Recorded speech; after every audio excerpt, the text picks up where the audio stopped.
Emily, welcome to the Trevor Roberts Talkfest. How are you doing this evening? I'm doing great. Thank you for having me. Absolutely, it is my pleasure. So first, I just want to get started by asking if you would be kind enough to introduce yourself, tell us maybe a little bit about your background and about the book that we're going to talk about today. Okay. So I'm a writer and author from Lowell, Massachusetts.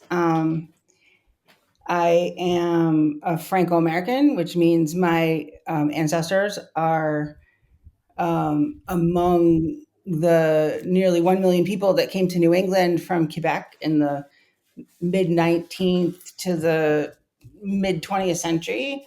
Um, and um, My book is actually my second novel. It's called The Rivers Everywhere. And it's the coming of age story of a Franco American teenager set in a fictional version of Lowell, which is the city where I live. Okay. Well, thank you. I just finished reading the book about a week ago and I absolutely loved it. I've gone through and read some of my kind of just like gone back to some of the favorite parts and re-looked at it. I've done some research on Franco-Americans. I'm embarrassed to say, but this is not like culture that I knew a lot about. I haven't really spent a lot of time in the New England area to begin with. So I'm from Nebraska and I moved to Washington State. And I do travel quite a bit for work, but not so much in that area. And I've never been to Canada. So, like, this was just all new for me. And whenever you find anything new, it's exciting. Yeah, Um, that's cool. Because coming from New England, like you can be hard to throw a rock and like not hit somebody who was Franco American. So that's kind of cool. okay.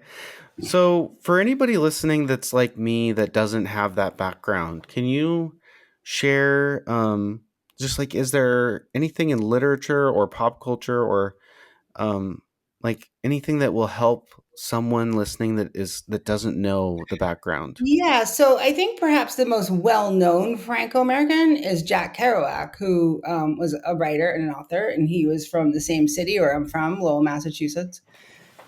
His family, his parents, immigrated here from Quebec to work in factories, which is the reason most Franco-American people, or French Canadians, came to New England was to work. The economy in Quebec and Canada wasn't great in the mid 19th to early 20th centuries, and there weren't a lot of opportunities, especially because people tended to have very large families. So the mill owners, and most of these mills, when I say mills, were textile mills, but not all of them. Recruited people from Quebec to come because they were hard workers, and a lot of people came. A lot of them went back, but a lot of them also stayed. So the culture that developed in New England sort of developed separately from the French Canadian culture in Quebec because we were isolated from them, as well as though there are a lot of similarities. We are sort of our own. We became sort of our own culture in some ways. And I think at this point too, because Franco Americans are, white, and we all speak English now. We've just sort of assimilated. So one of my goals and one of my things I wanted to accomplish by writing this story was to make the culture make more people aware of the culture that it exists, because it's going away. We all have, I think, at the most, I think most people, we have our names, like last names, and even those, are all, a lot of them have been anglicized. So, um, you know, it's something that not just to me, but to a lot of Franco-Americans, we want to try to do what we can to preserve it, or at least make people aware that it exists. Absolutely. Well, you have a beautiful name, by the way, and it has stuck out to me ever since Denise was kind enough to introduce us. So, do you go by Emily Noel or Emily or both? Or So most people just call me Emily. The Emilie-Noelle hyphenated name is useful, I guess, for writing, especially in the age of Google, because if you just Googled like Emilie Provost, you would get like 1,000 people in France. You wouldn't get, but if you do a hyphenated name, you get me. So it's actually been a useful thing Okay. professionally, but it's too long to say. So you can just call me Emily. Okay. Well, my wife and I have two dear friends that are from France, and we were lucky enough to go to their wedding in Paris, and then we went to Grenoble and we traveled around. So I have seen some French culture, but again, not in Quebec. So I noticed in the book there was some French, and then when they went north of the border, a lot of the folks they ran into would speak French. Do you speak French and English?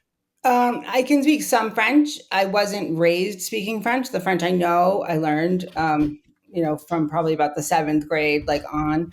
My grandparents, every generation of my family up to my grandparents spoke fluent French. Okay.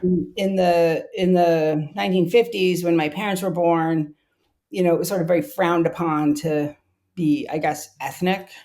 You didn't want to speak another language. You didn't want to appear, to be anything other than just like sort of a waspy like white person. So my parents never learned to speak French, and it just sort of ended with that. And but I do know older Franco-Americans who can speak French. That Who came out in the book a little bit. What you just mentioned, I think, was something that um, maybe I'm wrong, but I think it was something that I picked up on from Ernie. He was talking about his family, or I'm not sure how I got that, but Yeah, I mean, I think I kind of modeled that on just the reality of it is that most people my age or my parents' age weren't raised in a household speaking French in the United States. I mean, it's different in Canada, but that's mainly because of cultural pressure in the United States and because Franco-Americans weren't. I should also add they were not treated well when they came here, when they immigrated. They were treated similarly to the way that Hispanic people are treated now, or they were viewed as sort of being aliens. And so in order to sort of help their children, they felt like they weren't, didn't want to teach them French. They wanted them to speak English. So there's, and now there's also a resurgence of younger Franco-Americans wanting to speak French, which I think is really cool. I have a daughter who's 26, so she'll be 26 next month. And, she speaks almost fluent French. And that was an intentional thing on her part because it was important to her to not let that go. well, congratulations and for your daughter, and then good for her for wanting to speak French. I I am amazed at people that can speak multiple languages, and I'm Oh, really me too. envious. I wish I could. Yeah, me too. Even I know a lot of people who speak more than one language, and I can't even though I can speak some French, it's still mind blowing to me to be that adept at communicating would be great. I don't think I'll ever get there, but it would be great. You never know. I mean, there's always time. Um, well, maybe let's just jump in and we'll see kind of where the conversation goes. Okay. But if there's, and by the way, if there's anything you want to, I'll kind of steer us. But if you're like, no, I want to talk about this, please just jump in. I mean, Okay, sure. whatever you're interested in is what I want to talk about. Okay, great. Um, so what inspired you to write this coming of age story? I guess we've already kind of talked about that a little bit, but I know it's your second book and it is really a coming of age story. What was the true inspiration for you? I guess there were a couple of things. One was that I like to write adventure stories. My first book is sort of an adventure story, so I sort of had that idea in mind that I wanted to make it sort of this journey, this adventure, and I decided to make the main character a Franco-American in part because I want to make more people aware of the culture, but also because of he's based on a real kid. A friend of my daughter's when she was in high school, who grew up in a big Franco-American family, and he was just this great kid, and I just thought, man, like when I started writing the book, it just he just kept popping up in my head. So he was sort of the model for the main character in the book, and it just sort of took off from there. I just you know tried using examples from real lives and real families, and if you have ever tried to write anything, or in any kind of artistic endeavor, I think it just picks up momentum as it goes along like a snowball. So it's hard to really pinpoint. Do you write where you have an outline and you're trying to stick to it, or is it sort of just as it comes to you, you let the story take you where it goes? More like as it comes to me, which is, I do make notes. I make a lot of notes. If I get an idea, I'll fill a notebook with notes. But outlines just, I know a lot of writers who use them. Outlines for me just do not work. Um, I find it just kind of stifling. But the drawback for that too is that writing from notes and sort of the story just comes together as I write it, means that I have to go back and like spend a lot of time deleting things and making sure that everything sort of there's continuity, and so it's actually a lot more difficult. But I actually think the end product is better. Someone asked me recently, I did a talk at the library, and someone asked me, well, how do you make it so suspenseful, like we never know what's going to Right. happen.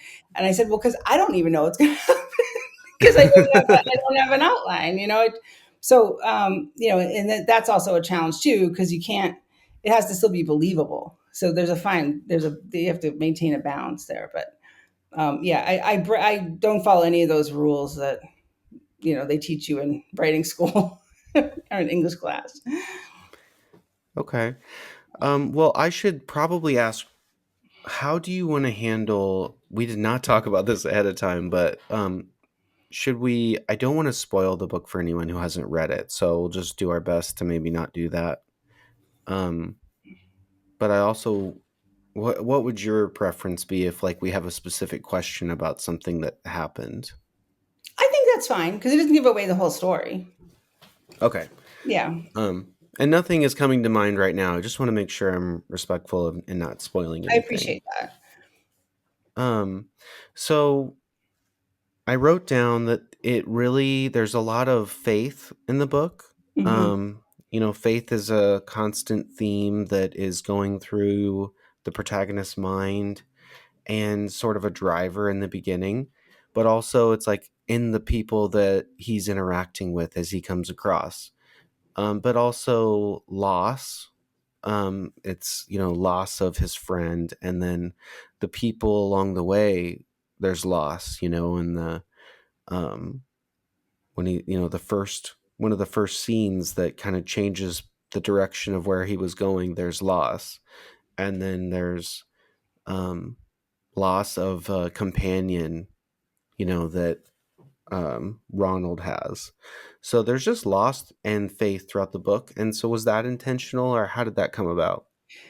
That is intentional. I mean, I think one of the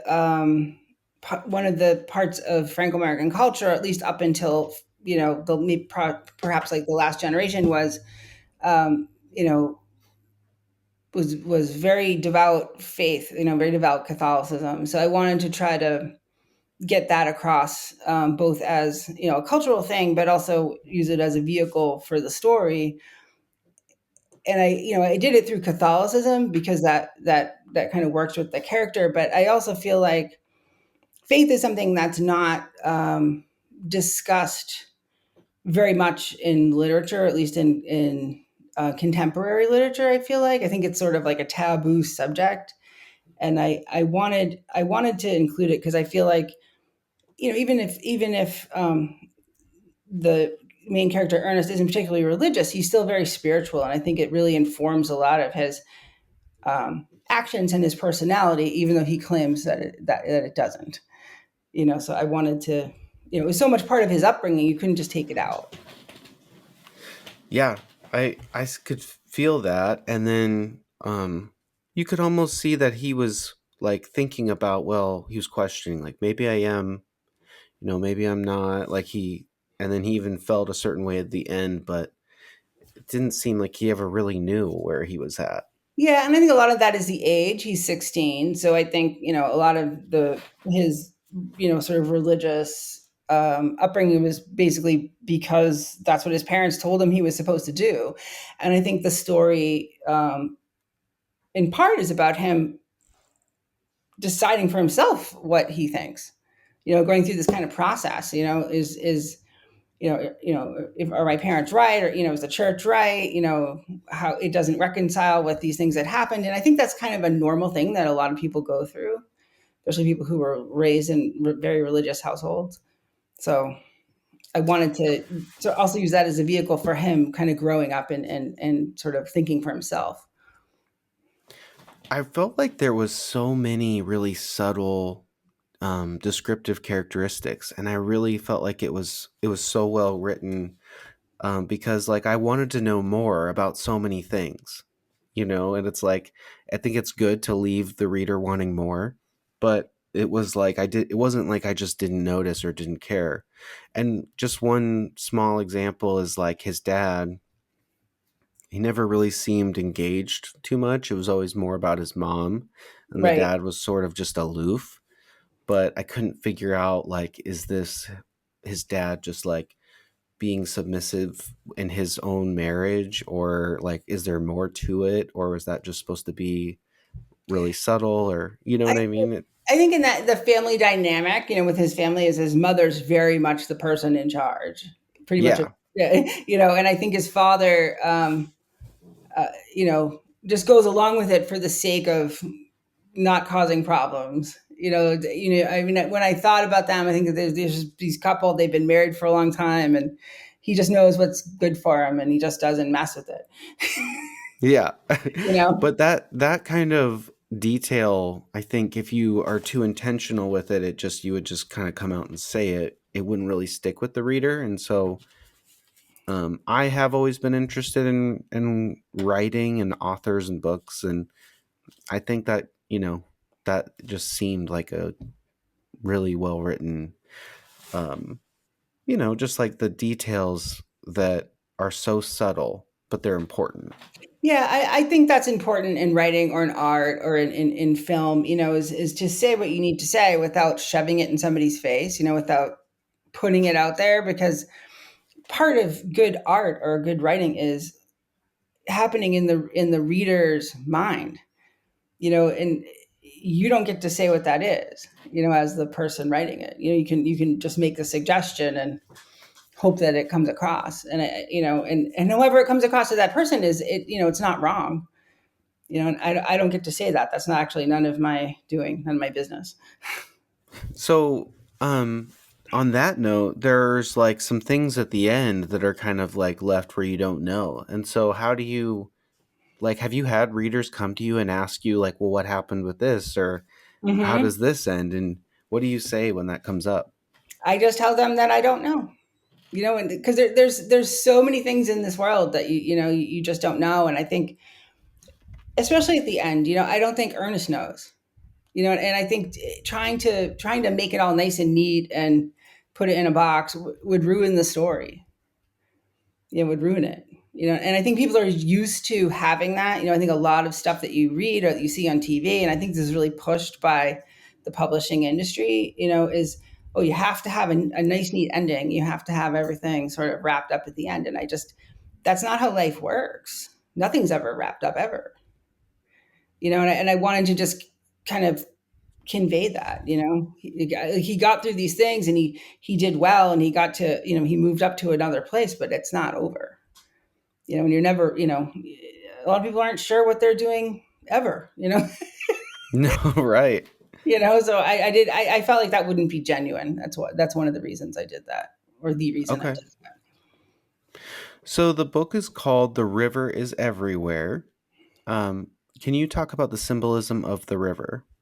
Yes, and I'm so happy you asked this question, because you're the first person to ask this question, and there's a lot there, and I don't know if anyone else has actually picked up on it, or if they have not asked me. So there are a couple of things with the river. So the first thing is, rivers are very important to Franco-American people, because nearly every factory or mill that they came to New England to work, where they came to work, was built on a river, because at the time in the mid 19th century, all of our factories and textile mills were run by water power. So if you come to New England and you drive around, like, you'll most likely see old brick mill buildings next to rivers everywhere you go, because that's just how they're built. And so rivers were in every single city where Franco-Americans, made communities. So the other aspect of it is um, sort of the Herman Hesse quote at the beginning of the book, "The river's everywhere," where the title comes from. It's sort of this idea that no matter where you are in your journey, you're still you. Like, you're still the same. You're at your core, you're still the same. And I wanted to sort of convey that idea with him, is that he's changed, and he's met all these new people, and he's done all these things, but he's still the same kid. And I think the last aspect of it is, and I don't know if you notice this, I think you'd have to be raised Roman Catholic to notice this, but there's a theme throughout the book that has to do with Saint Christopher. And this, I don't know if you're familiar with the story of Saint Christopher, but Saint Christopher became a saint. He was a big guy, and he used to help people cross a river. That was his job. He would carry people across a river. So one day a child comes and asks to be taken across the river, and the child is so heavy that St. Christopher almost drowns. And when they get to the other side, it turns out the child was Jesus. Oh, And wow. so there's this whole thing in the book. He's got the St. Christopher medal, and he saves the child from drowning in the river. And in saving that child from drowning, he totally changes the direction of his entire life. And it's sort of similar to the real story of Saint Christopher. Saint Christopher is also this patron saint of travelers, and which I also thought was appropriate, because he's a traveler in the story. So, but the river is definitely like one of the main themes of the book. And it's funny to me that it's been out for almost a year, or actually more than a year and a half. No one's asked me that question, so thank you. Yes. Uh, well, thank you again for sharing that. So I've got um that makes perfect sense that it would be part with the mills and the Franco-American culture. And then I do remember the part at the beginning, how you're always the same. There's the beginning and the end of the river, and they're all connected. Right. And then Saint Christopher, thank you for reminding me about the part where he's carrying Jesus over the river, because what really stuck out to me with Saint Christopher was like he was the patron saint of traveling. Hmm. And I love travel, so I kept smiling every time. And I think his friend Daryl gave him that kind of He chain did, yeah. and told him about that. Um, and then obviously, like when he saves the child from the river, that you could tell that he felt very protective of her throughout the whole book. And so it makes sense. But that is very well done, because it's like the river, again, it's another subtle thing. And maybe that's why no one's asked the question before, because it's there throughout the whole book, but it's sort of like a symbolism thing in the background of your mind. Yeah, river is also, in a lot of literature, is also kind of a symbolism for God. And it's sort of this mighty force, and it's everywhere at once. And so I think that there's also sort of that aspect to it too, that he's around it and surrounded by it, and yet he's still able to, it doesn't overwhelm him. It informs what he does, but it doesn't overwhelm him. But Right. it definitely determines the direction of the story. That's so cool. Um, okay. I kind of want to shift and talk about the woman that he meets. So I didn't know if it was just like, another encounter, or what is the inspiration, if there was like a woman that, or a true story or something you were pulling from. But he seemingly like there's a person in the convenience store that like refers him to this woman, and the woman at first seems like okay, like even with what happened with him and that woman at first, I wasn't like thinking she was a bad person. I was just kind of thinking like maybe it's an opportunistic situation. But then it quickly turned and it was like she was a bad person. And so it Mhm. was like, what was the inspiration for that? I think partly because I think it's very common, unfortunately, for teenagers if they're out on the run, like to just run into bad people that will take advantage of them. And I also wanted to sort of illustrate his resilience, his resilience as a person, as in his intelligence, and like how he would handle a situation like that. Um, and it also serves as a vehicle um, for the rest of the story because of him being accused by her of of a crime. It kind of enables the rest of the story to kind of take place. If it hadn't been for that, then he would have had no reason to leave to leave the country. Can I want to ask, was, I don't know if you can reveal this and don't feel like you have to, but was the person at the convenience store aware of what was probably going to happen? I don't know. I think she was friends with the women that whose place he ended up staying at. But I don't think she did. I think he thought that maybe it was set up, but I don't think so. I think Anne, the woman that in question, the character, I think she was acting on her own. I don't think the woman in the store knew what she really was. At least that's my Okay. gut feeling. I like how, as the author, your kind of your take on like picking up on is that like you don't necessarily have all the answers, like you've created the story, but there's like a sort of a darkness around the outside of the story that you don't even know, Yeah, you and I know? think part of that too is because to me the characters in this book, I have to say, are almost like real people. When I think about them, I think of them as being people. And like we meet the woman in the store for 10 minutes, 15 minutes. Like you don't know very much about somebody if you only meet them for 15 minutes. So I guess that's Exactly. how I see it. That makes perfect sense. Like you really don't know her very much. She just like kind of helps him real quick. And Hmm. really you don't meet, maybe for 20 pages or less, you don't really meet Anne that much either. No. Um but she plays a big role in, like you said, the driving force of what happens after that, but also like it probably affected Ernest quite a bit. It Um did, and it did. I think it affected him, pretty negatively. And it was also one of those things, like when it's coming of age story, like things happen in your life, and it causes you to question everything. Who am I? You know, how does my the belief system I grew up with? How does this fit in with that? Am I a bad person? It really causes him to sort of think about those things in a way that he had never done before. And I think it also solidifies um, his desire to sort of take care of the little girl. He wants to get her out of there. He wants to, make sure she's going to be okay. And at the same time, she also takes care of him. So, it kind of, uh, in a way, illustrates their relationship to one another. Ernest and the little girl. It's sort of that experience kind of, I feel like, kind of solidifies their relationship in some ways.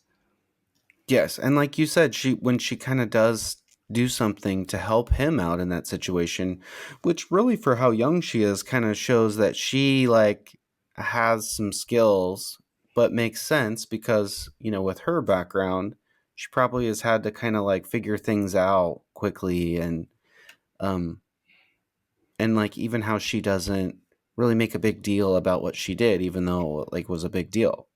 And I think that you're not the first person to mention that, but I think her ability, her knowledge, being um, that of somebody who would much older, because I think she's 7 years old, um, sort of demonstrates you know the difficult upbringing that she's had. That you get the sense that she's been exposed to things that most 7-year-olds haven't.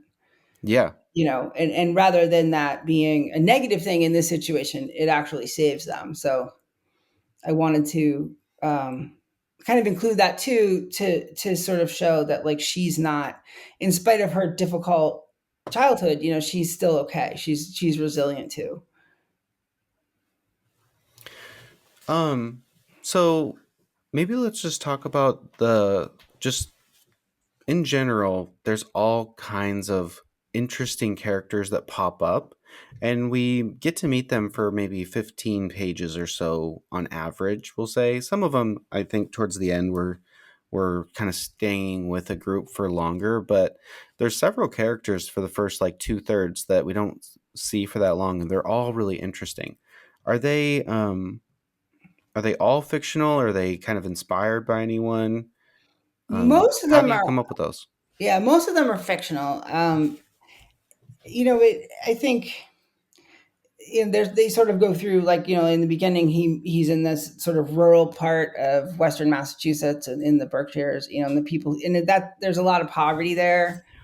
So I think it's also, those characters are kind of inspired by, having been to that place and, like, having seen people who live there, and sort of taking all those elements of, the farm and the cabin where they live, and just kind of, just putting them together.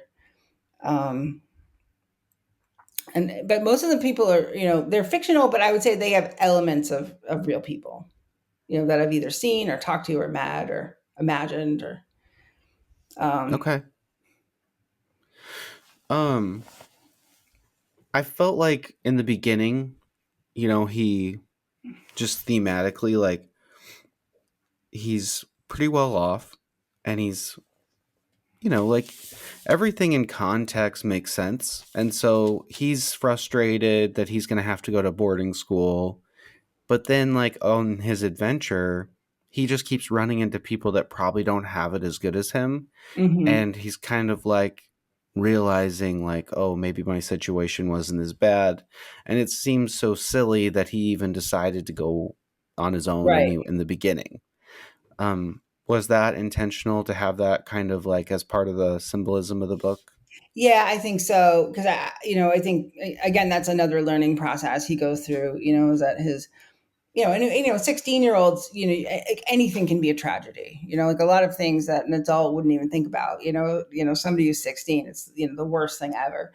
And so I think it's a way for him to sort of put his own life and his own family in sort of a realistic perspective.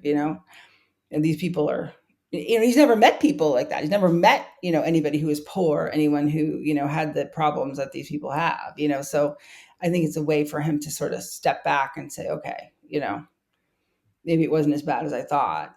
But it takes him a long time to actually admit that. I think. um what let's talk about maybe his friend that so there was a couple times throughout the book I was like, is this all going to be a dream? Or just because, like, it kept, like, a lot of things were kind of working out, and like he kept referencing he didn't know where the lighter in the blanket kind of just magically appeared. And so I was like, oh, should I be, is this foreshadowing?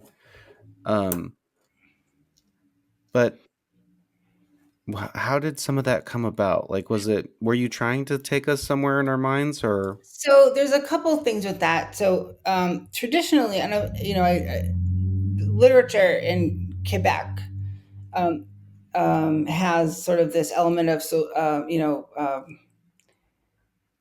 magical realism in it. So there are a lot of there is a thread of that in a lot of literature from Quebec, and so I wanted to include that in this book too, to sort of for cultural reasons. Um, but also I wanted to create this idea of um, a lot of things happen in life that we can't explain, and that we're not really sure how or why they happened. And like the thing with the blankets, it's entirely possible they were there the whole time. And Okay. because he comes in and he's not thinking right. He's stressed out. He's trying to, scramble stuff together to keep warm. And, maybe they were there. Maybe they weren't there. And I think that that's not for me to decide. And I think he thinks of his friend John who has died, because, you know, in his mind, John was always the one who had everything figured out. He was always the person who was organized and did everything right. And I think he thinks, well, maybe he's trying to help me here. Maybe he's trying to tell me what to do. But there's no saying they weren't there. Well, You and I know? think my thoughts were kind of like I was scattered while I was in the middle of asking that question, but then now I'm like coming back to where I was going. And like, okay, so in the beginning they're both sort of like in trouble, and then John ends up not making it and he does. But Yeah. he always felt like John would have been the one to make it, and he was surprised that he did. And then there was things that kept kind of coincidentally like working out really well for him, like the blanket and the lighter. Hmm. And so part of me throughout reading it was like, maybe he's not alive, or maybe it's like a supernatural thing. But then at the end, I didn't think that, but it was Right. fun to kind of wonder as I was Yeah. reading it. Yeah. That's actually good because I kind of meant it that way. I kind of meant it to be that way. This sort of mm, magical realism aspect, but also too. I mean, I think that kind of also harkens back to the Saint Christopher reference. Like is it Saint Christopher that's helping him? Is it his friend? Were they there the whole time? Is he really only helping himself? Because there's a lot of things in life that happen that nobody, you don't know. Nobody knows. So, and again, I don't like to write things that are so cut and dried and has everything explained, because I just don't think that's interesting, and it's also just not how life works. Exactly. So this sounds like a silly question, but I haven't ever heard the term magical realism, and I think I know what you mean, but will you just kind of elaborate on Sure. that just So in case? it's actually it's like a genre of literature in some sense, but it's also sort of like it's sort of suspension of disbelief. So if you have this sort of straightforward story, and all of a sudden, a ghost walks into the room and starts, sits down and starts having a conversation with the people in the story, and nobody thinks it's odd. As a reader, you have to sort of suspend your disbelief and just say, okay, so now there's this ghost having this conversation. And it's not necessarily an element that you would find in a fantasy story. It's in sort of a sort of normal story where there's no real supernatural elements necessarily otherwise.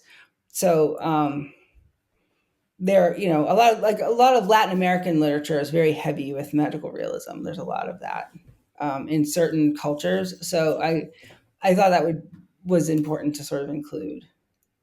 And a lot of time too, it's very interesting because you can, as a writer, I mean, you can use that kind of to sort of include information or explain things that maybe you wouldn't be able to without it. So Oh yeah, I love that. It's like kind of opening up all the possibilities that you're just kind of making new rules, or it sounds like it's a whole genre. Like there's probably lots of books that do that. I just yeah, hadn't really there are thought there about it. are yeah. Okay. Um so can you talk a little bit about Ernest's relationship with his family? So it definitely seems like the relationship with his mom is probably the most important, but then there's also he has a twin sister who he reaches out to. Um and there's the relationship with his brother, and it was interesting he kept giving his brother's name to everybody that he would meet, like saying Right. that's who he was. But do you just want to talk a little bit about his relationship with his Yeah. family? So his family is actually based on a real family, like a real Franco-American family that I know. And but the dynamics of the siblings and the parents, it's aren't necessarily the same as his family. But I think I wanted to sort of illustrate that, he's extremely intelligent. And so I think he, like many intelligent people, he just thinks that he knows better than everyone else, like including his parents. And he's butted. You get the sense he's just butted heads with his mother probably for most of his adolescence, if not his whole life. And she doesn't know what to do with him because all of his siblings are sort of cooperative with the way she wants things to be, and he isn't. And I think his friend dying sort of just sets the whole thing, kind of accelerates the whole situation with his mother. And he's just, even though he's 16, I think he's just at the point where he's ready to be his own person. His mother's ideas of what he should be and how he should be just aren't working for him anymore. And he really does love his family. He has a very close knit family, especially with his twin sister. And so I think his situation after he leaves home and he can't go back, I think, is really, really very hard for him. And I think that's why the second half of the book is mainly him trying to figure out how to get home. Because Yep. I think also experiencing Roland's family, like in New Brunswick, and seeing their sort of relationships with one another makes him very homesick. Because he misses, it makes him miss his own family. Well, it was really cool how, like, in the back of our minds, um, it's all about Ernest trying to get home, but there's this whole theme where like Roland had not been home for 30 years and now he's Mhm. home. And Yeah. so that was cool. Yeah, I mean, somebody once, a reader once said, "Oh, it's like it's kind of like it's hard." They said it's kind of hard to tell after you finish the book, like who saved whom. Yes. Did Ernest save the little girl? Did Ernest save Roland? Did Roland save him? And I think that is perfect because in life, you have relationships with people and you do things for one another. And I think to me, it just says you can't live in a vacuum. You need to have relationships with other people, and everybody needs to take care of each other because otherwise, nothing's gonna work out. Especially with Roland. I mean, this that poor man, was heartbroken, alone. And this, even though Ernest feels like he's ruined the guy's life, he's actually saved it. So Yeah, and it did feel at first I was like, "Oh, like it's gone pretty bad for Roland in the short time yeah. that he's known Ernest." So, Roland really seemed like an amazing character. I didn't quite, maybe it was in there and I missed it, or maybe it was just one of those things that it was like you're not supposed to know, but I didn't know why Roland had left in the first place. So it's brief. I think it's briefly explained. I mean, he got married. He married an American, Yep, and that's right. he I think he married this American woman like when he was in the United States, and he just never went back. I mean, I'm not really sure if if his family didn't know he got married. I think they probably did, but I think he just felt like after he got divorced, he was too embarrassed to go home, and Is so. there an Oh, go ahead. Sorry, I know, I was just interrupted. saying, and I think after a while, once you're gone for a while, the longer you're away from something, the harder it is to go back, no matter what it is. Just Yes. it's just easier to keep doing what you're doing. Well, that was what I was kind of wondering is like, is that a real thing with Franco-Americans? Is there like, okay, so I'm like taking a tangent here, but like I was thinking Franco-Americans are French Canadians that moved to America. Is that Right. correct? Yes. So is there sort of like a cultural difference between Franco-Americans and French Canadians? Yes. So, and the reason for this is, and you have to know a little bit about the history of Quebec, but Franco Americans immigrated to the United States in the early, 20th century, the mid, going back to like the mid 19th century. At the time in Quebec, the place they came from was Quebec was pretty much ruled by the Catholic Church. The Catholic Church in Quebec at that time had a lot of influence on the government and on the laws there and the way people live their lives. But in the 1960s, in Quebec there was something called the Silent Revolution, and this is when basically the church was sort of kicked out of the government. The government after this sort of period of time is just completely secular, and but the Franco-Americans, because they immigrated here prior to that happening, are have still always been traditionally like very religious and very conservative. Um, and I think that's always been a big difference between uh, you know Franco-American people in the United States and then French Canadians and Quebec. And that's not like to say every single person fits into that mold, but I think in general that's just the way the culture has evolved.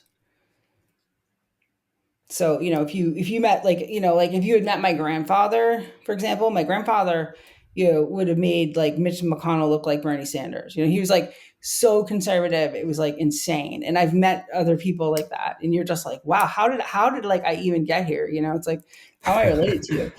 And so, I mean, and a part of that too is because, that was what their culture was like. But they, in the United States, they sort of adopted that more to kind of get ahead in business because they worked in mills, and so they worked with a lot of Irish immigrants who were very sort of more leftist, and I think Okay. that was a way for them to kind of get ahead, kind of I don't want to say like suck up to the boss, but like sort of be more compliant with what the company might want, or to not ruffle as many feathers as a way to try to get promoted and make more money.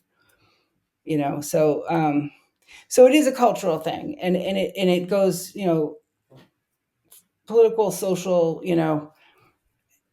but that said, I mean, I think that a lot of that sort of died too with like my parents' generation, with sort of the baby boomer generation. But there are still elements of it. And if you went to Quebec and you met some people from Quebec, and you met some Franco Americans, you would not think anymore that there was a lot of there are similarities, but on the surface, you just can't. It's not as obvious. Okay. So do you think that could have played a part in Roland not going back?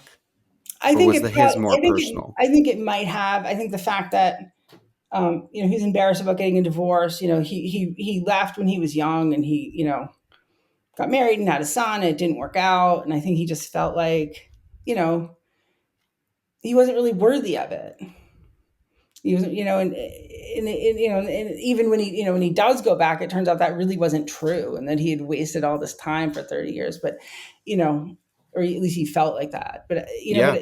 I think that happens to a lot of people, and I think the way, in a way, the way you see yourself isn't the way everyone else sees you, the way your family sees you. If you really love somebody, you just love them. You don't care. You know.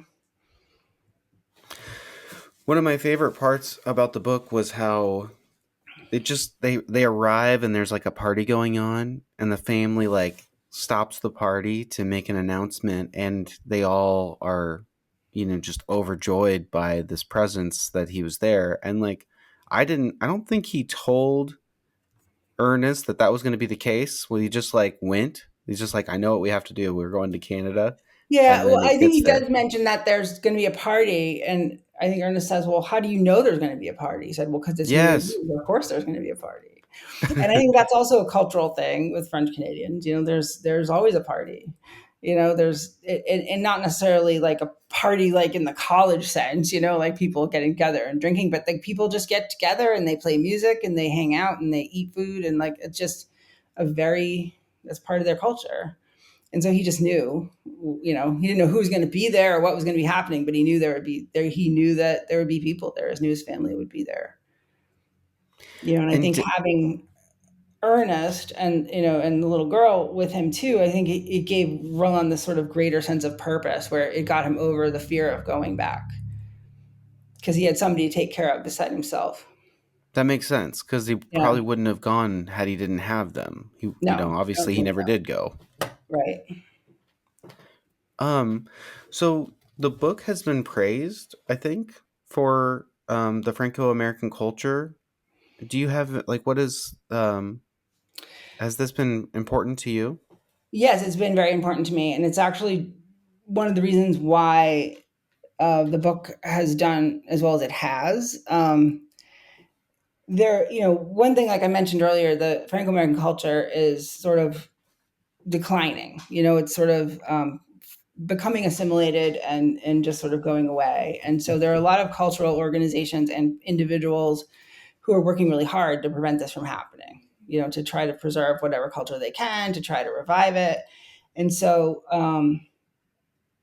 I was on another podcast this past spring called French Canadian Legacy, and a bunch of people heard me on this podcast and just bought copies of the book and started writing, reviews online and like calling their friends. I mean, it was an absolutely amazing thing.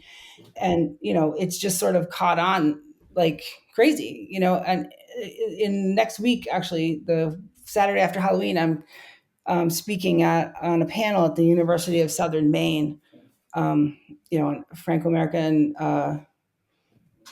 studies at the University of Southern Maine about the book, because I think they're people of Franco-American descent are just so hungry for like any kind of culture, any kind of connection, because I think it's been so worn away over time.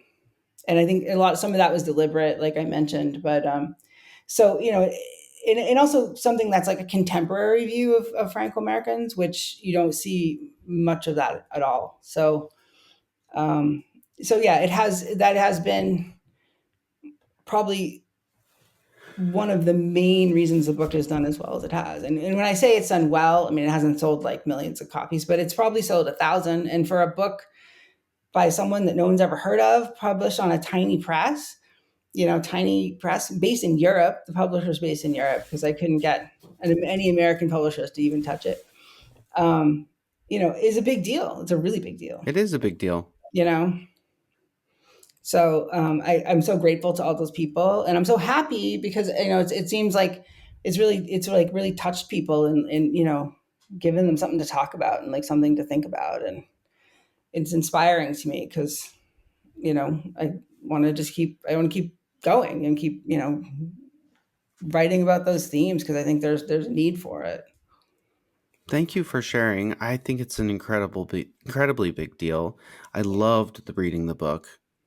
I want to read your first one now, and I'm a fan for life, and I hope that you write more. So, do you have plans to write more then? So I'm just about finished with the first book in a three-part series. Is set on the Isle of Orleans, which is an island in the St. Lawrence River near Quebec City in Canada. It's a romance story. It's not like a kid's book. My first book is actually a middle grade book for maybe like age 8 to 14, although anybody could read it. Um, but this trilogy I was working on, I started writing it during COVID because I thought one day I got this idea like, everybody likes romance stories, but most romance novels are so horrible. It's like they're just like so badly written and like just like I can't get past like the first 10 pages where I throw the thing across the room. But everybody loves like a good love story. You want, Hmm. it's a great thing to read about. So I thought, I'm just gonna write a romance novel that I would want to read. So like that was the basis for like what I was going to try to do, and I really didn't think that it was going to become anything, but now you know it's like pretty much done, and I'm hopefully going to be sending it out to beta readers like the next month or so to get some feedback from some other authors that I know. So I mean, so yeah, so there's that, and then I have notes for another sort of literary fiction novel too, also a Franco-American family that hopefully I'll be able to start working on like sometime next year. I'm hoping. Okay, so I have more questions on Ernest and his journey, but I just kind of want to like go down this tangent really quick about like what it was like for you to get started with writing and the publishing, and so I want to ask, did you have you did you know you wanted to be an author, or what made you decide to, like, hey, I'm going to go ahead and write my first book and go through? Because I imagine it could not have been easy, like No. once you had it finished, to try to get a publisher. And what made you decide to want to do this? So, writing has always been one of the things that I've been good at. I've just was always good at it. Like some people are good at math, some people are good at football. I'm just good at writing. Um, when I was younger, when my daughter was a baby, I didn't want to put her in daycare, so I started very naively, like pitching articles to magazines, thinking, okay, I'll just do this and I'll make some money, and without realizing that's like the most difficult thing in the world to to get. But for I think being naive though, I managed to do it, and eventually became um, the editor of a local lifestyle magazine, and eventually I was became the editor in chief of the whole media company, and I did that for a number of years. And I think from that point, I felt like, okay, I have enough. I know enough people. I've got enough experience now. I'm just going to try to write this story. So my first book, it's a middle grade adventure story. I call it a middle grade adventure with sea monsters. It has a female protagonist, which you don't usually see in adventure stories. And I dedicated the book to my daughter. And that book took me several years to get published. I don't have an agent. I think I need one at this point in my career, but I don't. I still don't have one because it's very difficult. It's very difficult to break into that whole sort of established publishing industry if you don't know somebody, or unless you're like very very lucky. But I did get a small press to publish my first book, and then the book we've been discussing, Rivers Everywhere, that took also a long time to get published. I actually had a contract signed with a publisher before COVID, who the publisher went out of business during COVID. So like that was this huge setback. Like, I was like so bummed out, but then I was also kind of glad that it happened before the book was published. Because if they had gone out of business afterwards, I would have been like in a world of trouble. That Um, had to have been pretty oh, it devastating was when awful. you, yeah. Oh, it was just so awful. But it worked out. It's like I forget how I found out about the Vine Leaves, the publisher who published it, but at the time they only published literary fiction, and they're based in Europe. And I thought, if anybody's going to get it, these guys are going to get it, because they're European and people in Europe still read. So, so I pitched it to them, and to my like absolute shock, they took it. They, at the time they only published 10 books a year. So it was like a really, really big deal and very validating. And I'm so happy because they really gave me a lot of creative control, over the story. I know people who are with traditional publishers, they don't necessarily get that. And they've been very supportive of me. So, yes, but it's a long haul, and there's really not any money in it. You need to just really believe in it. You need to really believe in what you're doing, and that you really have to feel strongly about getting the book out there, because it takes a long time and it's not easy. So when you get the deal and they're gonna publish your book, have you already written the book, or is that like Yes. your okay, you have. Yeah, so I had sent them the entire manuscript. When they accepted it, they had the whole manuscript, and at that point, once I got the contract, the publishing contract from them, I think it was about a year and a half between that point in time and when it actually came out, because they have to put it through an editing process and a copy editing process, and they have to they design the book, which is basically like when you open up a book, like that's all designed, the font, the way it's laid out, somebody does that, and then the cover had to be designed, and there's like so many different pieces and parts that all have to kind of come together to make like a finished product. So and then you're behind everybody else who's in the queue, because you're not the only person they're working with. So So you have two books and they're published by two different companies? yes, two different Okay, and publishers. and so you're working on a series. does like since the Rivers Everywhere is doing well, is your publisher like, okay, we want to do more with you, or are you like gonna have to find another publisher? No, I think that they'd definitely be willing to look at it. I mean, I know for sure that they're I could send it to them and they would seriously consider it. Um, so, and I think they there's a good chance that they would take it, publish it. But I'm also kind of at the point too where I feel like because the first book did so well, I may want to try to get an agent and try to get up to another level just because if I've been able to do this well by myself, I feel like I could probably do much better if I had more help. And I think in this day and age, having an agent isn't as critical as it used to be, but it can do things like, get you into Publishers Weekly and like get you like more readings at bookstores and get people to pay more attention. Not, so, so I'm on the fence about that. Like, I'm not sure, if I want to go down that road or if it's the right way to go. I'm kind of waiting to see what feedback I get from the beta readers when they read the manuscript to just kind of see, it's because it's also this sort of unconventional romance story. Like I said, I wanted to write a Yeah, romance story that I would want to read. It's almost like I tried to write it more for like, I don't know, for lack of a better term, like the PBS crowd, sort of like this educated sort of, demographic. And I don't know how that's going to go. Like, you know, yeah. it doesn't fit into like what most romance publishers want. Like it's not really literary fiction, so it's a hard, it'll be hard to say. So I'm just going to kind of keep my fingers crossed. I know I'll be able to do something with it. I just don't know what. So has it been scary or challenging or rewarding? Because in my mind, you spend a lot of your who you are, you put it into the book, and you spend all the time on it, and then inevitably, like, there's people that love it, and there's probably people that have like criticism, and that you read, like whether it's online or if they write letters. So what has that been like? So it's the feedback I've gotten from readers has mostly been positive. But even like the negative things, the reviews or whatever I've gotten haven't been like that.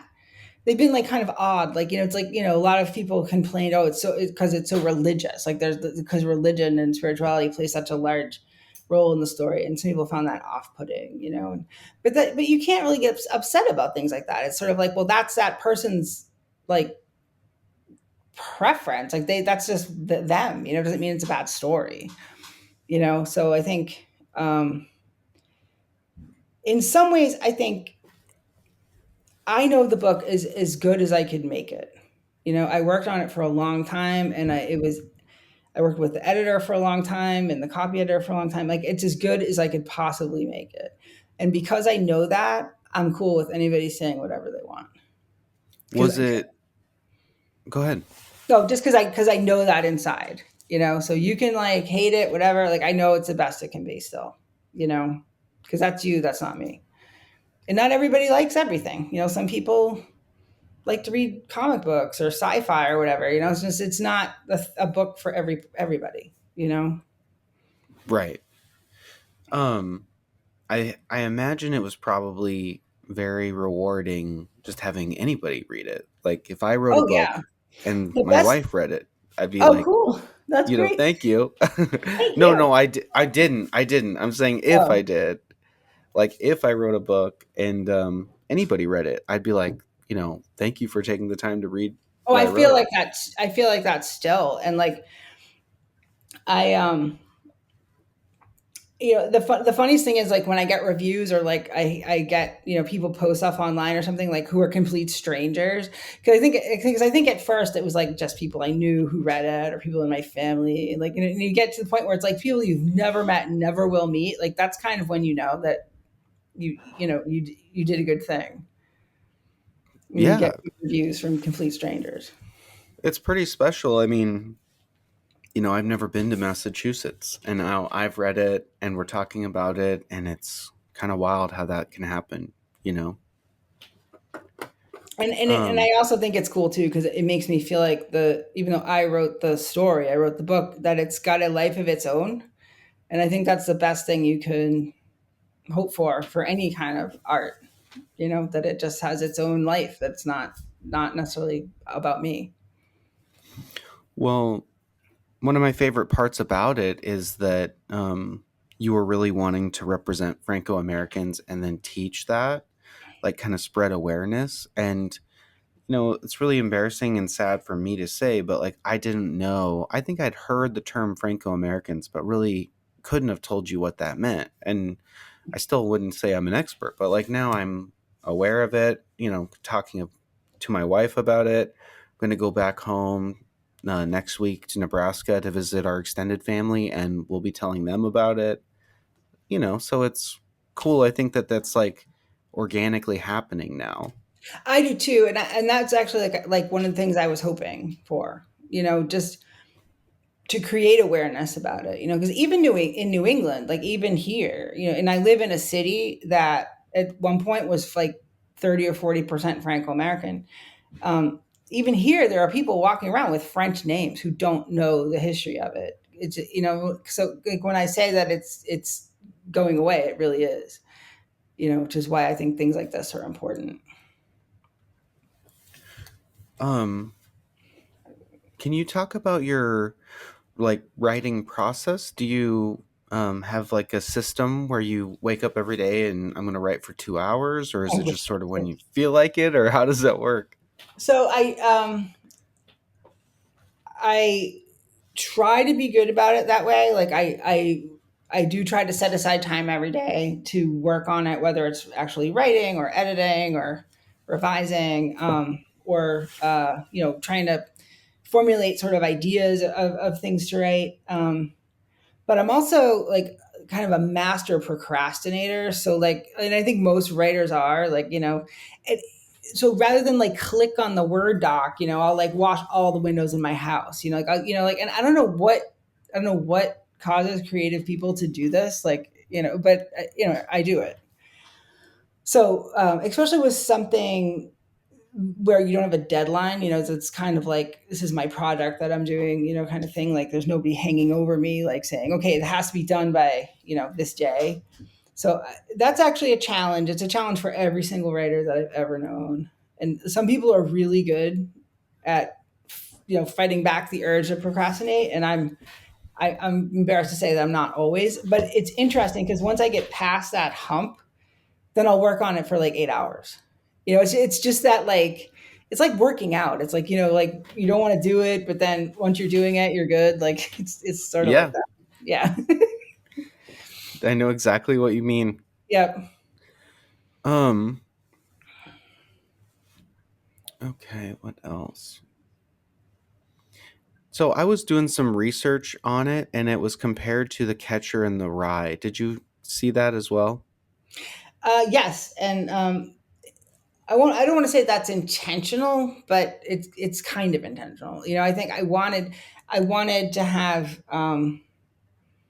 kind of a Franco-American Holden Caulfield, like kind of kid. You know what I mean? Yeah. And by that I mean like somebody who was really smart and kind of snarky. But he really wasn't. Like I didn't like go read Catcher in the Rye and then write it. It was just like sort of this thought that I had, at the time when I was creating it. I what like a moment that may kind of be like that is when his mom is like, "Will you come up here and write something on the blackboard?" And he won't do it, and then he says, "Well, it's because I don't believe in Jesus Christ." It was pretty like kind of felt like that a little bit. Yeah. Yeah, and he's kind of unapologetic. Like he's very intelligent, and he just feels like he knows everything. And there's no like a 16-year-old. Like there's no like filter where you want to sort of keep the peace, or you're worried about the consequences. You just do it because you're 16. And a lot of the adults who read the book, or some of them, um, were like, "Well, why did he do that? It doesn't make any sense." I'm like, "Well, he's 16. Like, did you make any sense when you were 16?" Oh, So, that's definitely something I would have done at 16, and I'm yeah. not like So I that mean, at you all have to look today. at it in that kind of in that context. You can't expect him to behave like he's 30 because he isn't. So, how was that for you to get into the mind of a 16-year-old boy like that? Like, was that difficult, or how do you do that? What's your process? So that's actually one of the questions people have asked me probably most often is like how I made a 16-year-old boy seem real. For all intents and purposes, I'm about as far away from it being a 6-year-old boy as you could be. Part of it is because, like I said, he was based on his personality was based on a real person. Like his personality was based on a real kid. So that sort of helped a little bit, and at the time I started writing it, my daughter was in high school. So I, her friends were here and, at our house a lot. And so like, I kind of could listen to the way they would talk and the things they would say. And that sort of helped like with the sort of the dialogue aspect. But a lot of it too is just I remember what it was like to be 16, and um, a lot of the things he feels and thinks are just also just human. Like anyone would have those thoughts or or feelings. In a certain situation. I just tried to make that sort of distill it down to like a way a 16-year-old would interpret it. Somebody who doesn't have the maturity or the life experience that an adult would. Or doesn't quite have the filter to say, well, if I do this, then these are going to be the consequences. Because when you're 16, you don't think that way. So he does a lot of crazy stuff. Then goes, oh crap, I shouldn't have done that, but it's too late. he, You know. he does. Um, did you? How did you think about like the different tone? So, like, if there was something serious or something funny happening, and you're kind of going back and forth, or um, I feel like there's a lot of serious things that happen, and it's like they just keep trucking along because that's like they're kind of on the run. But like, how did you think about that when you were writing it? A lot of the things that happen, are very serious. I feel that in part there are sort of things that could actually happen to someone, but also I feel like in terms of plot, a lot of them serve to sort of move the story along. Like the whole scene where there's the logging truck and there's the accident with the logging truck, and um, that situation is what makes Roland, sort of realize, he has this epiphany after his near death experience and decides, oh, we have to go to Canada. Right. So a lot of those, sort of things serve to sort of move the story along, like move the plot along. And Okay. I also wanted it to be exciting. I wanted like to be there to be stuff happening and, sort of have it be a little suspenseful and not necessarily have it all spelled out. Yeah. Um, so I just want to get your take on some of this bigger picture writing. And since you were an editor, I think you probably have a good insight into this. And you mentioned a couple times like the plot is kind of driving the story. But just to give you some context of my background, um, I'm interested in writing. I've started a couple books and haven't been able to finish them. And then I listen to audiobooks all the time, and I also read regularly. And um, I've become really into the Game of Thrones books, but there's a person who does like deep dive reviews of them. And so he'll just like take a chapter or a character and he'll spend 3 hours and he'll talk about that one chapter or just this one character. And he constantly talks about plot. Like, if George R. R. Martin is saying something, there's relevance. It wouldn't just be included for no reason. Hmm. And when I'm writing, I didn't go to school for that, so I have no education on how to write, but I just like it. But and sometimes in my mind, I'm like, does every single thing have to be relevant, or like does you have to use certain things to drive the story forward, or can you just like make us like life doesn't always have like things happen and they just happen, but it really doesn't intentionally take you forward. It's like just sort of happens. And so Like, could that accident happen and have it like have no impact on the story, or would you not include it then? I Like, probably wouldn't include it because part of the thing when you're writing, especially with fiction, is at least the way I think of it is that you need to consider the person reading it and their investment in time in their personal free time in reading your work and reading your book. So I try to make it sort of as exciting and as compelling as possible.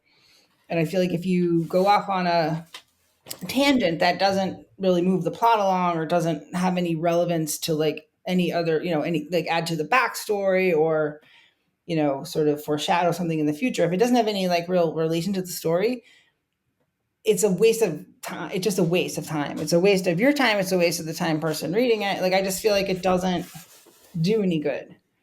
And it may be interesting, but if it's something interesting, it's worth, connecting it to the main character's backstory or connecting it to the another character's backstory or, you know, using it to explain like something else that might happen.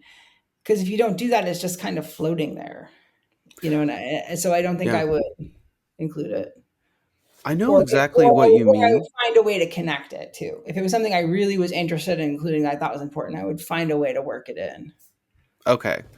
That's something that I struggled with. I know it just sounds like obvious and it makes sense, but like when you're writing, especially if you're doing that Gardner style, um, like sometimes you get an idea or you'll even be in the middle of character dialogue and you're like, well, this is where the dialogue wouldn't kind of naturally go. But every single thing you choose to think about and write down has to have purpose. And that becomes challenging sometimes. You're kind of like, okay, this could happen, but what's the purpose? You know? Right. Yeah, I see what you're saying. I think the thing that helps with that though is like having sort of an end goal to like even have an end goal to a scene. So like if your goal is to have your characters go to Canada, like how do you, create a situation where that's what ends up happening at the end. So like, if you have your, people talk about all kinds of things when they talk, but I mean, you don't want to use up your reader's time by having people talk about things that don't kind of get to the end goal, because they're going to start thinking, well, what is even going on here? Like, because I think when you read a book or you watch a movie or listen to a story, it's like you want the story. You want to know what happens. You don't care about like what they ate for dinner yesterday. Like, if it's not part of the story. Even though life is like that, I think storytelling is not necessarily or should not be. There's a thing that a lot of writers do that I've being an editor that I've seen is like if they might see or hear about something really interesting that happened or something really something they found really surprising and they'll try to put it in a story but it doesn't fit. Like they'll put it in because they think it's so great and so cool, but it doesn't fit in that story. And I think when you get stuff like that, you just need to save it for the right thing. It's like kind of like trying to fit a puzzle piece into a puzzle like that it doesn't fit. That's not there. It's I not mean, and supposed it's fine because I have like notebooks filled with stuff like that may or may not ever make it into anything, but they're there if I ever come across a situation where I could use it. But you can't make a story around that. Do you get inspired all the time and just like do you have a place where you're like, I gotta write this down? Yep, I have a lot of notebooks. And most of them look like a mess. Like if anybody saw them, they would think, "How do you even get anything out of that?" Like because like even when I worked as a journalist when I was in magazines, and like I would write notes like interviewing people, and they'd like stare at it like, "How does that?" And I think I write notes the way my brain thinks of thoughts, and so when I look at them, I was like, "Oh, I said that this." So it makes sense to me, but it's definitely not conventional, and I guess it'll prevent anybody from ever like getting anything out of them if they ever see it. But I also did not go to school for writing, like you said. I was I was a history major in college, which does involve a lot of research and writing, but I wasn't an English major. I didn't take, I think I might have taken one writing class when I was a freshman. I think most of my um, skill is just from practicing and from reading a lot and from, because I know a lot of really talented people who have helped me out over time. So, Um,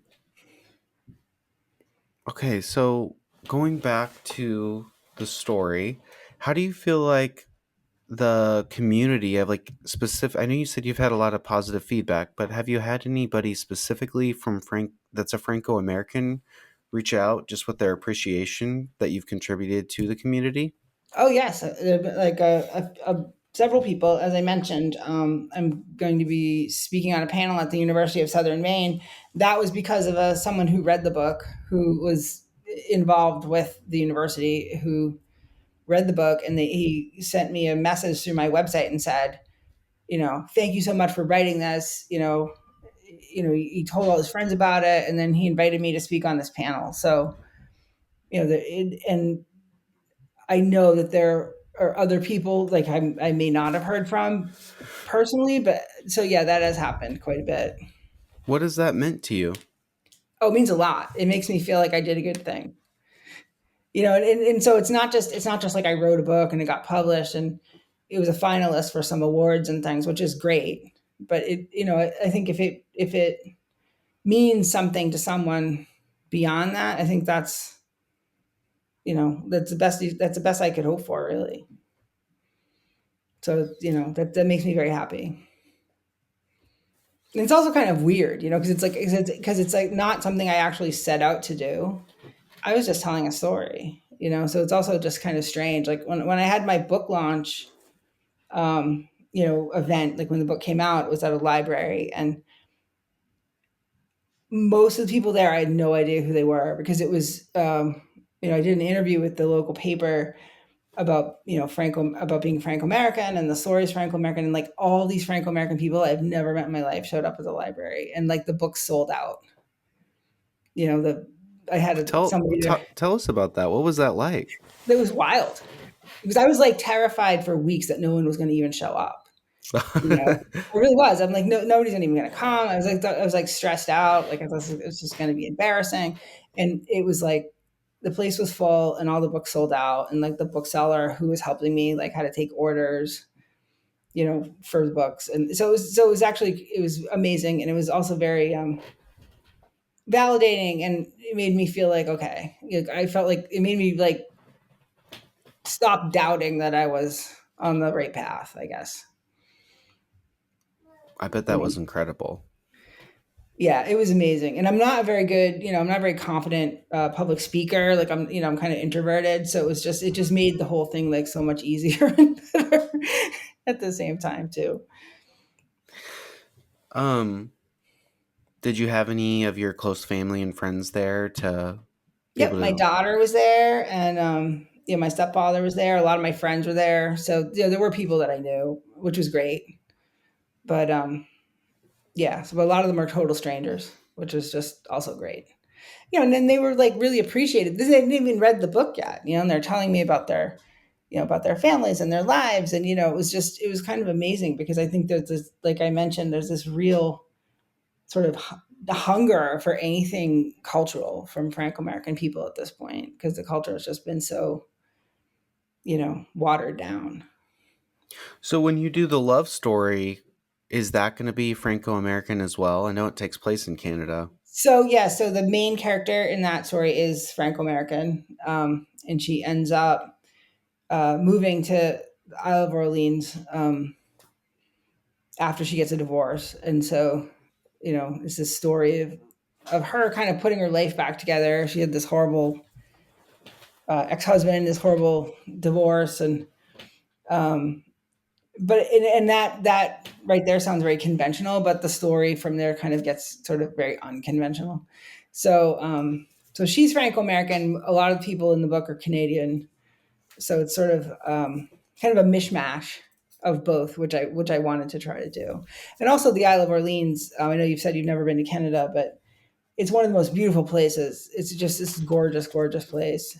Um, it's the whole island is like kind of protected as a historic site, so it has all the all of the original houses and things that were built by the settlers from France, like in the 17th century. And you can't build on it, you can't run. It's just how it is, and it's just this lovely, lovely place. So I wanted to try to include that too. So because very few people outside of Canada even know about it. So Is it connected to New Orleans? no, but it and New Orleans are both named after Orleans, France. So that's the connection. So Oh, they're named after a city in France. okay. Well, because I was just thinking when you were talking about that New Orleans has French history too. Yes. So yeah, Louisiana, or actually the middle section of North America was once New France. Right, You know, French. Yeah. so Um. Louisiana Purchase. Napoleon sold it to the United States for like $2 or something. So, there's a lot of French history, and actually all of the Midwest. If you've ever noticed, I know you said you're from Nebraska. There's a lot of cities in the Midwest with French names, and that's the reason. It used to be New France. So, but Louisiana also had the extra influx of Acadians from Atlantic Canada, mainly Nova Scotia, who were forced to leave Nova Scotia after the French and Indian War, or the 7 Years' War, when England defeated France and took over French Canada. They kicked out a lot of the French speaking French families there. So a lot of them ended up in Louisiana because they didn't have many places else to go. And that's what Cajun people are, originally from Canada, originally from Nova Scotia, their families. Okay. Is the French part of Canada mostly the Northeast? So originally, it was the original French settlers came to Nova Scotia and sort of the Atlantic Canada, and also to Quebec. But there are French settlements. There were French settlements all throughout Canada, and there's still French speaking people all throughout Canada. It's just that most people think of Quebec because French is the official language in Quebec. So they sort of, everybody in Quebec speaks French. So that's sort of, in people's minds, like that's where, um, you know, people think of French Canadians living. But like New Brunswick, which is right next to Maine, is bilingual. It's French English. There's a lot of people in Nova Scotia that speak French. There's a lot of people in Ontario that speak French. It's sort of all over the place. So, because there were settlements, and there are like still, you know, communities of people in Canada that are French speaking, all over Canada, and people with French names all over Canada. So it wasn't just concentrated in, even though most of the people live in the north, Quebec and the Maritimes. It's not just that. Okay. This is fascinating to me. Um, I love history too. Like, just I've been taking some notes because I I want to research these things after the podcast. Well, I mean, I don't know everything there is to know, but like if you really want to do some research, send me an email. I can give you some names of some books that you might want to check out, Thank that you. I will. deal with that. Yeah. I got my mom a book that she loved, and then she ended up reading. Like, I think the author's first name is Louise, but I can't remember. But it was about this French detective, or this Oh, detective from yeah. Quebec. Yeah. Is it Louise Penny? Yeah. Yeah, yeah, she writes a lot. Yeah, she's cool. She's a Canadian mystery writer. So is she a Franco-American? I'm not sure what her background is. I know a lot of her books are set in Quebec. She might be. I've actually read one of two of her books, but I don't really know much about her. That's cool. Her books are really, if you like mystery stories, they're really good. Yeah, I thought it was great. Yeah. Okay, so back to Ernest. Um, So in the end, and again, no spoilers, but I really like the woman. We haven't talked about his relationship with the woman that he meets, that he actually spends a lot of time with yet. And he had a girlfriend, and I think that this isn't spoiling anything because you can kind of read about it on the cover of the book when you're before you even read it. Right. But um, I just really like as someone reading it, I liked Joelle a lot, and wanted the best for her and wanted it to work out for her. And it seemed like Ernest did too, but then he ends up kind of back in the United States and he's kind of moving on. And so that's one of the things I've referenced where you just don't know. But can you just talk about her, how you see her, and is there any symbolism there? Like, what should we be taking when we read about her? I think, I think she sort of represents, Ernest sort of, part of his like sort of coming of age process. He has this relationship with her, a sexual relationship with her, and it's like the first time he's ever really done that. And it's kind of like when you're younger and you meet someone and you're just like head over heels in love with them, and you just think they're the greatest thing ever. And then you wake up one day and that's not it. And I think that's a very sort of unfortunate but like very normal thing that happens when you're a teenager. And I think for him, it also makes him sort of question, his relationship with his girlfriend back home and his, what he really wants and like what is he doing, and I think that's, sort of what happens in those kinds of situations. But I think it's also really important too because in some ways she also represents a choice, like when it comes right down to it, like he can either stay there with her or he can leave. Like, and I think that, he ultimately decides that he wants to go home, but, it's sort of, to me, it sort of illustrates this like kind of decision making process that he has, like what does he really want? What is his life going to be? And I think partly too, like you don't really know what happens, but he really doesn't know what happens. And the fact that he doesn't, at least in the story that you know of, like doesn't really check on her to make sure to see how she's doing, is partly, I think, because I think partly he's like ashamed of what happened in the situation, but also just I think he's 16. He's like doesn't have the empathy and the you know thought processes that an adult would have. And I hate to say this, but boys do stuff like that. When they're 16, they just do. you know Yeah, it definitely, was like a harsh reality reading that because I was just like, well, would I think I would like know 16-year-old boys that would do something like that. But I think you made a really good point that like that represented a choice because they made a choice together. But if they had gone a different route, that might have meant that he wasn't going to go home. yeah. And and I didn't even really like, pick up on that. And it just kind of speaks to like the layers within your writing, which again is like praise to you because that was subtle, but I totally see it now that you pointed it out. And it's like that's why it's a privilege for me to even get to visit with you about it. Like, Oh, thank you. seriously, like I'm visiting with an author that wrote this book that has meant a lot to me, and but the subtleness of it is really impressive. So thank you for sharing that. Yeah, you're welcome. And I think it's that situation too was also a choice, not just for Ernest, but for her. Is that what she's going to end up doing, or is she going to go on with her life too? And that's just a thing that happens when I'm sure you probably knew people when you were 16, and you had relationships with people when you're 16 that you haven't talked to in forever, and you probably never will. But that doesn't mean they weren't important. Doesn't Right. mean they were part of your, who you are now. And I think I wanted to kind of show that.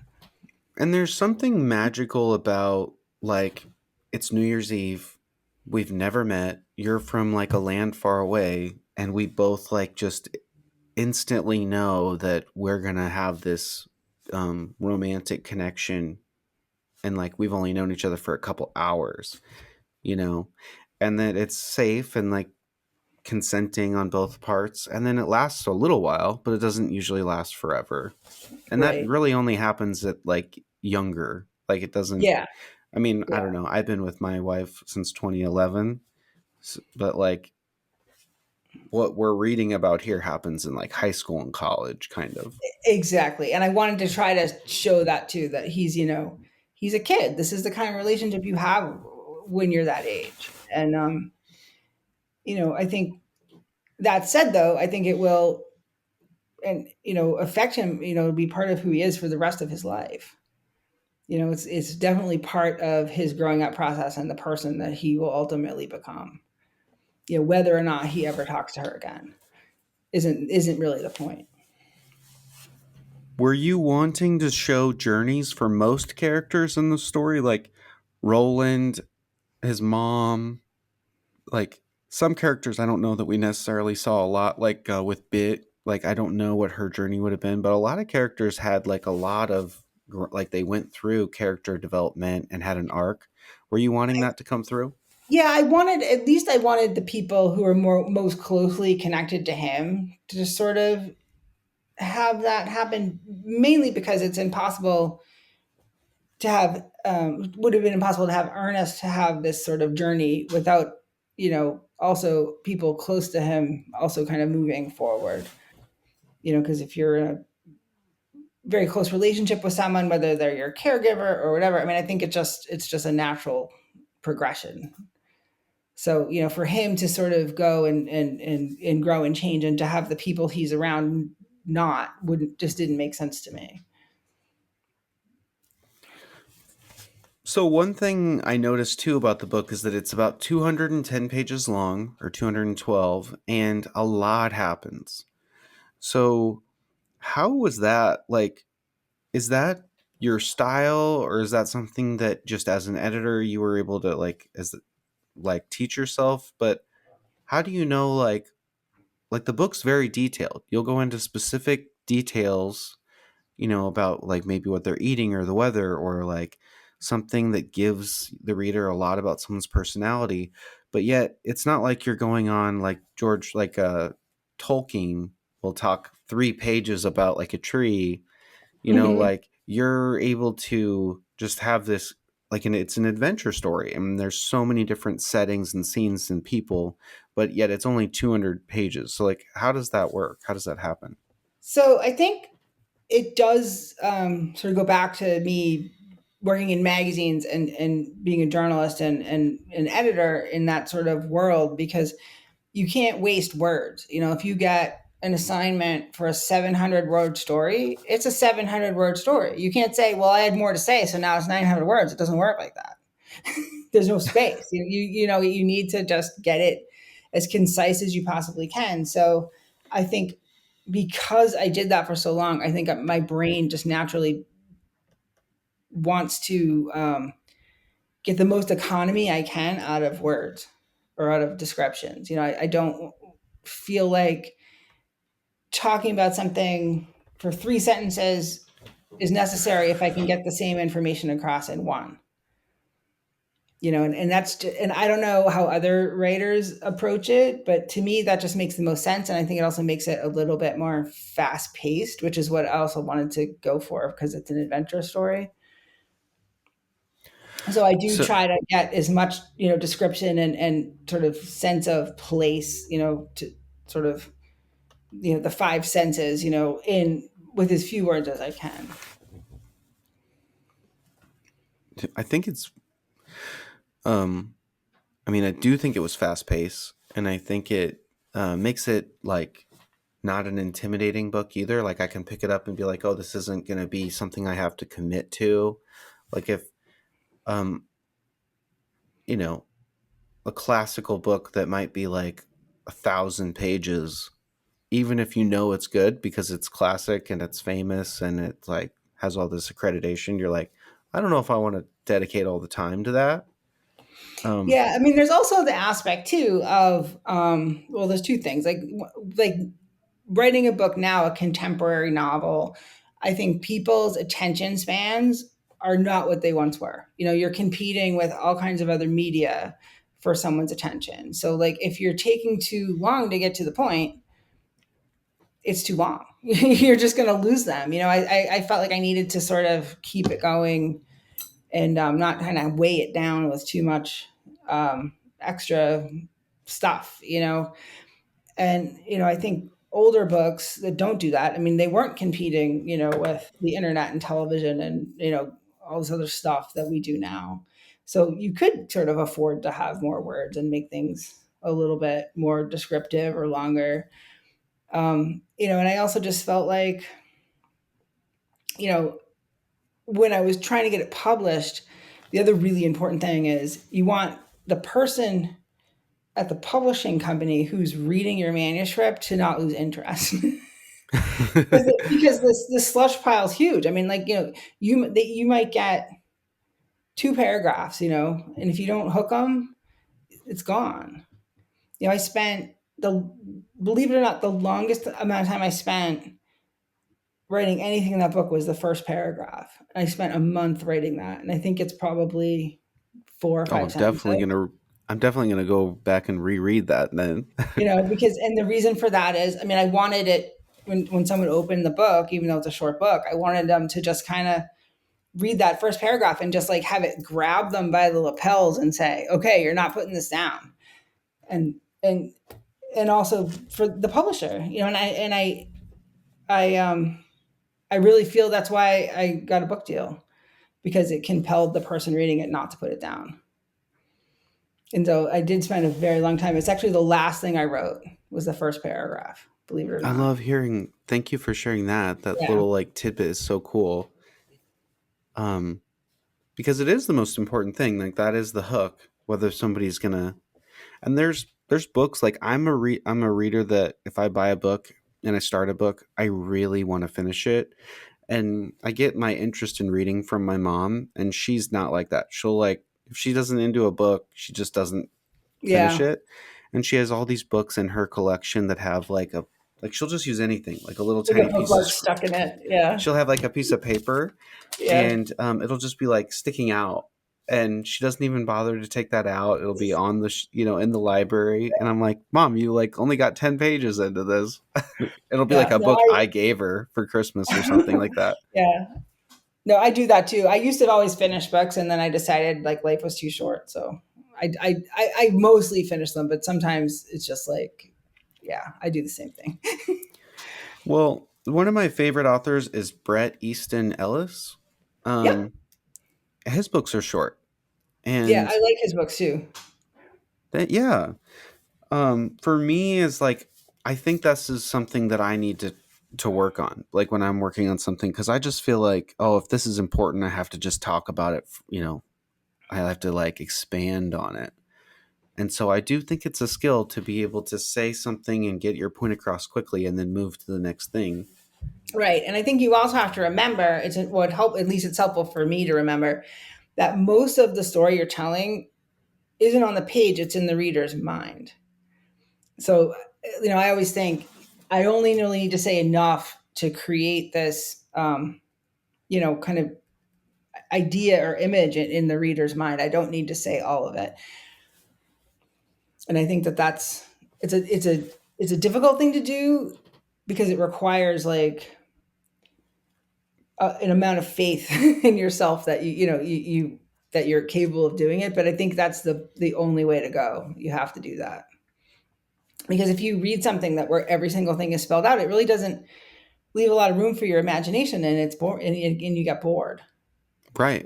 People need to have that sort of inner vision, like the sort of inner story, like in their head. It's like when they put the book down, they can kind of imagine, oh, maybe this is what happens, maybe that's what happens, maybe that's what this looks like. And if you explain what everything how everything looks and what happens, it doesn't give them that opportunity.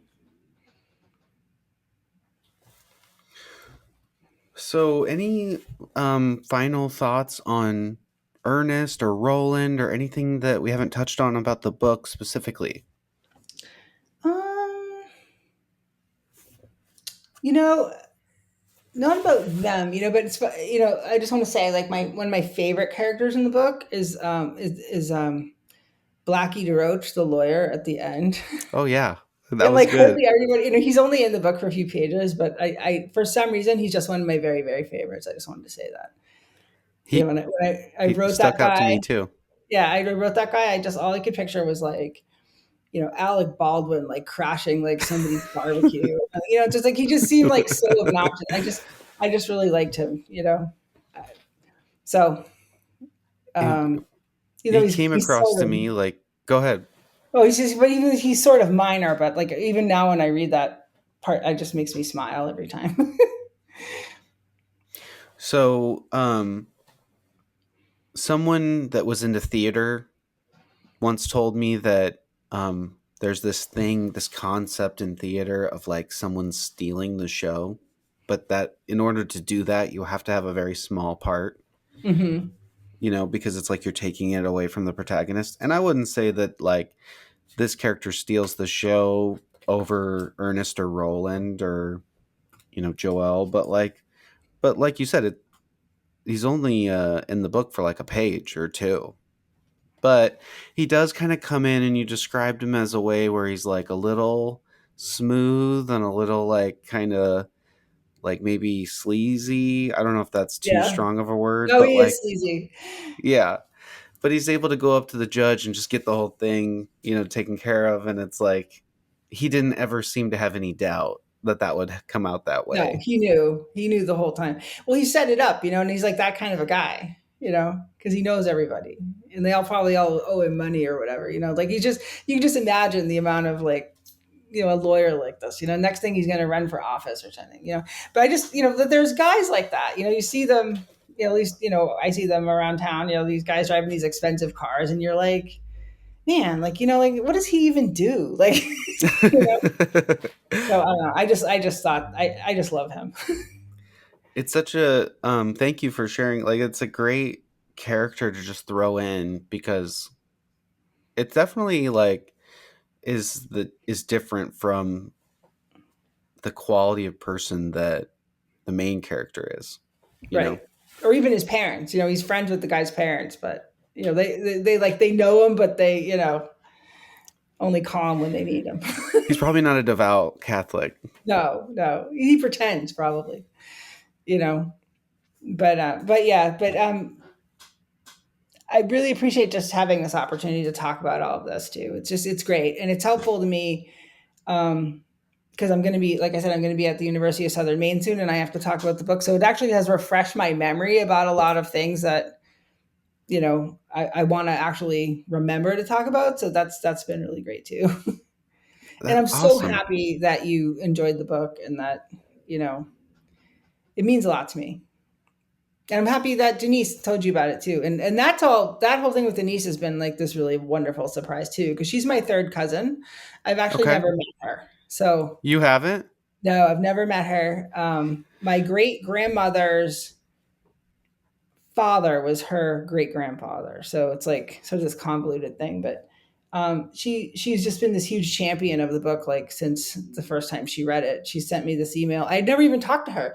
She had sent me this email. She was like in France or something. She read it on vacation. She said it was the best book she ever read. She was like, she's been just a huge cheerleader for it, and I can't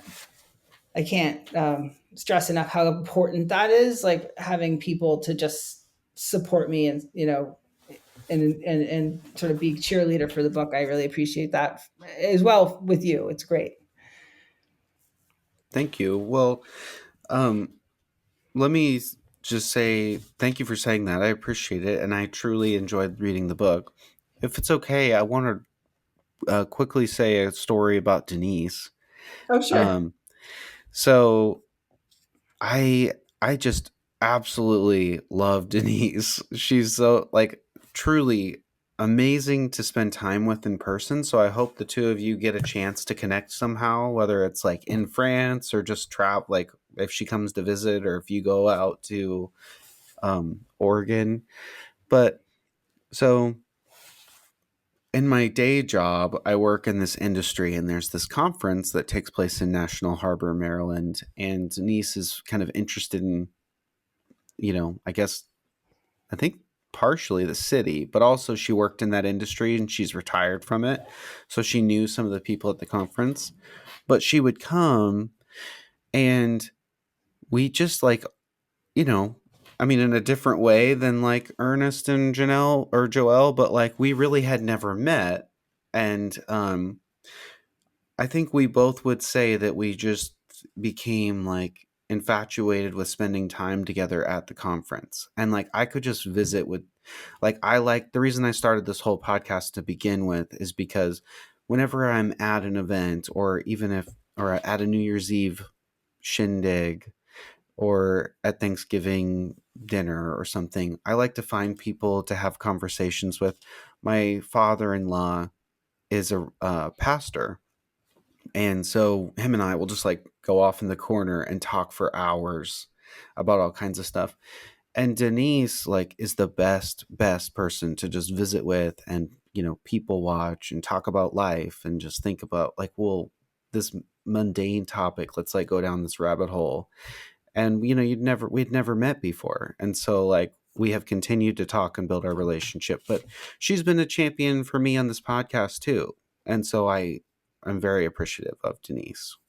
I think she's Oh, an amazing person. that's great because I really don't know her very well. I'm actually like in December, I think she's doing a like her book club is reading the book, and so I'm gonna go on Zoom and like be part of their book club discussion. So that should be fun. Oh, I bet it will. Yeah. um well, would you like to, maybe we can wrap up by just telling, if readers are listening this far, how they can get the book and where they can learn more about Yeah. you and about So Franco-Americans. yeah. So the book is available on pretty much everywhere you would think. Like, Amazon, Barnes and Noble. It's available in ebook format as well as paperback. And you can also go to your local bookstore, pretty much any local bookstore, and they can order it for you. So I don't think it's going to be in stock anywhere, like probably on the West Coast, but absolutely any place, even in Canada, like, or actually it's global. The distribution is global. So you can order it and have it sent to the store from any place. And if you want a signed copy, I have some extra copies. There was an event that I was supposed to do that got canceled, so I had some extra books. You can send me a message on my website, and you can buy one directly from me. And my website is just my name. It's Emilie-Noelle Provost.com. So, and there's a contact form, and if you fill it out, it goes right to my email inbox. So,